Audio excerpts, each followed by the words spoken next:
Good morning बच्चों आपने अपने चौथे चैप्टर के क्वेश्चन आंसर कर लिए होंगे।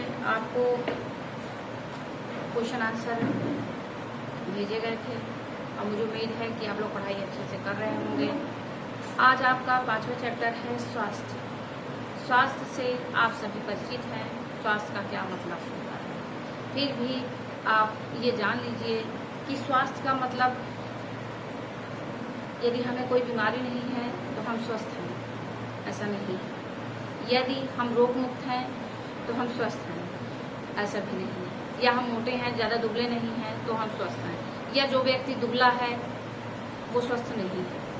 बच्चों, स्वास्थ्य का अर्थ है कि आप शारीरिक रूप से, मानसिक रूप से और सामाजिक रूप से सभी प्रकार से स्वस्थ हैं, तभी आप स्वस्थ हैं। और आप सभी को पता है कि यदि आप स्वस्थ नहीं हैं तो आपका किसी काम में मन नहीं लगेगा, आप किसी काम को अच्छी प्रकार भली प्रकार से पूरा नहीं कर पाएंगे, या आप किसी तरह उसको कर देते हैं तो आप उसको परफेक्ट नहीं कर पाएंगे, उसमें कुछ न कुछ त्रुटियाँ रहेंगी। तो बच्चों, आप ये जान लीजिए कि आपको किसी भी प्रकार का रोग ना हो। आप शारीरिक रूप से स्वस्थ तभी माने जाएंगे जब आपका सभी कार्यों में भली प्रकार से मन लगता हो, आप में उत्साह की कहीं कोई कमी ना हो। कोई भी कार्य आपको करना हो तो आप पूरे उत्साह से उसको करते हैं, दूसरों को देखकर सीखते हैं और ऐसा आदर्श प्रस्तुत करते हैं कि आपको देखकर भी लोग सीखें। संवेदनाओं की आप में कोई कमी ना हो, आप दूसरों के दुख में दुखी और दूसरों के सुख में सुखी हों और सुख का अनुभव करें, वही व्यक्ति स्वस्थ माना जा सकता है। यदि आपको किसी की तकलीफ देखकर हंसी आती है या फिर आप किसी को दुखी देखकर आपको अच्छा लगता है तो आप कतई स्वस्थ नहीं हैं। आपकी फीलिंग्स नहीं, आपकी संवेदनाएं नहीं हैं तो इसका मतलब है कि आप स्वस्थ नहीं हैं। छोटी छोटी बातों में यदि आपको गुस्सा आ जाता है तो आप स्वस्थ नहीं हैं, या बहुत बड़ी बात हो जाती है तो भी आप शिथिल पड़े हुए हैं, उसका कोई रिएक्शन नहीं, कोई प्रतिक्रिया नहीं, तो भी आप स्वस्थ नहीं हैं।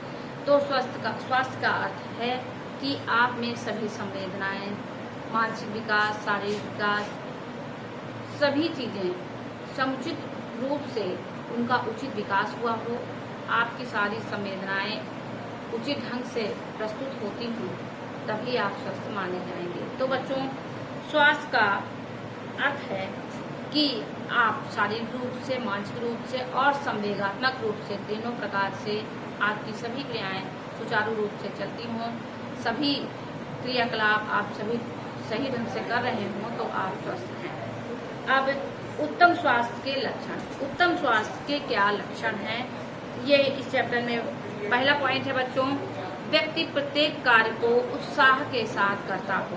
आपको बताया मैंने वैसे भी कि व्यक्ति उत्साह के साथ सभी कार्यों को करता हो और शरीर का भार उसकी आयु के अनुसार हो, शरीर की लंबाई उसकी आयु के अनुसार हो, आंखें चमकदार हों, आंखों में चमक हो, त्वचा चमकीली हो, उसमें त्वचा में भी चमक हो, बाल भले ही वो सांवला हो, गोरा हो, किसी भी रंग का हो, लेकिन चेहरे पे एक चमक होनी चाहिए, बालों में चमक हो, बाल घने हों, मानसिक रूप से स्वस्थ हो और अस्थि संस्थान सुविकसित हों और ठीक से नींद आती हो, यानी भली प्रकार से नींद आती हो, दूसरे को शरीर के लक्षण साफ,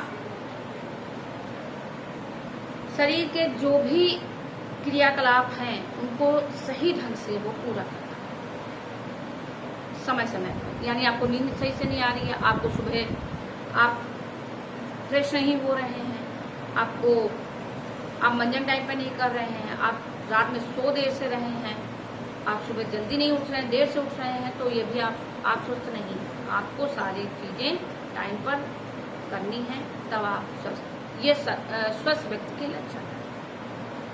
अब बच्चों, अगला पॉइंट है, यानी कि ये तो शारीरिक स्वास्थ्य की बात हो गई। अब मानसिक स्वास्थ्य की बात, क्योंकि स्वास्थ्य के अंतर्गत सभी स्वास्थ्य आते हैं, चाहे वो शारीरिक स्वास्थ्य हो, चाहे मानसिक स्वास्थ्य हो और चाहे वो संवेदनात्मक स्वास्थ्य हो।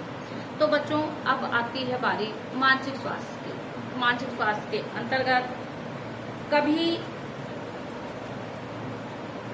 उसके जो संवेग हैं व्यक्ति के वो बहुत तीव्र या बहुत शिथिल ना हो, यानी उसे ना तो जल्दी क्रोध आता हो और ना बहुत देर में, यानी कि बहुत बुरा भी हो रहा है सामने फिर भी आप शिथिल पड़े हुए हैं तो भी नहीं ठीक, और छोटी सी बात है फिर भी आप बहुत जल्दी गुस्सा हो गए तो भी ये आप मानसिक रूप से आप स्वस्थ नहीं।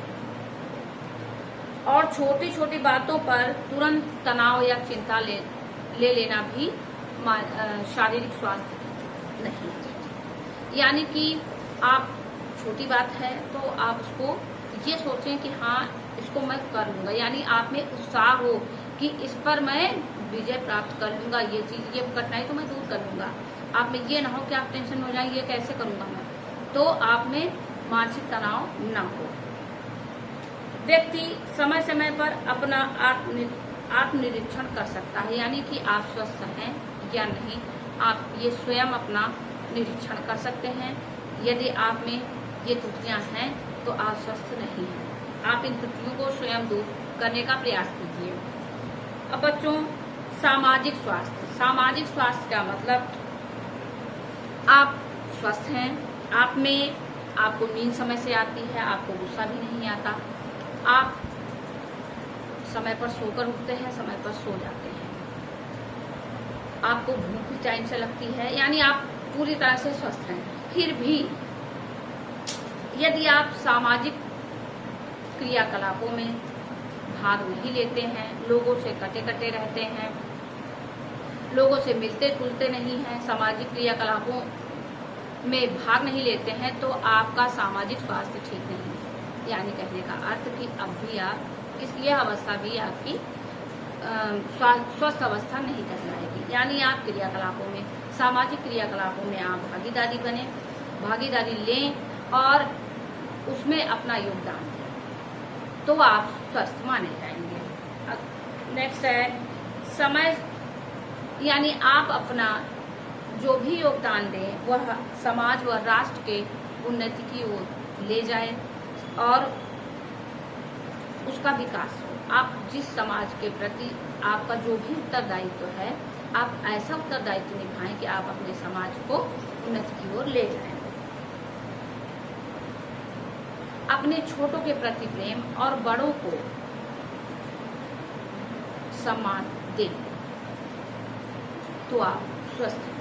यानी कहने का अर्थ ये है कि आपके जो भी क्रियाकलाप हैं, आप बच्चों को, छोटे भाई बहनों को प्यार दें, बड़ों का सम्मान करें, अपने पड़ोसियों मित्रों के प्रति आपके जो भी उत्तरदायित्व हैं उन्हें आप पूरा करें।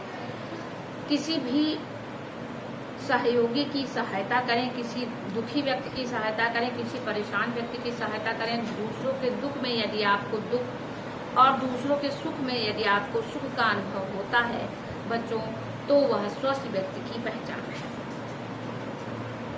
अब स्वास्थ्य को प्रभावित करने वाले कारक कौन कौन से हैं बच्चों? तो ये आज आपको केवल स्वास्थ्य के बारे में बताया, और स्वास्थ्य कितने प्रकार का हो, स्वास्थ्य को कौन कौन से पॉइंट स्वास्थ्य के अंतर्गत आते हैं, तो मानसिक स्वास्थ्य, शारीरिक स्वास्थ्य और संवेदनात्मक स्वास्थ्य। कल बच्चों आपको बताऊंगी कि स्वास्थ्य को प्रभावित करने वाले कारक कौन कौन से होते हैं। Thank you.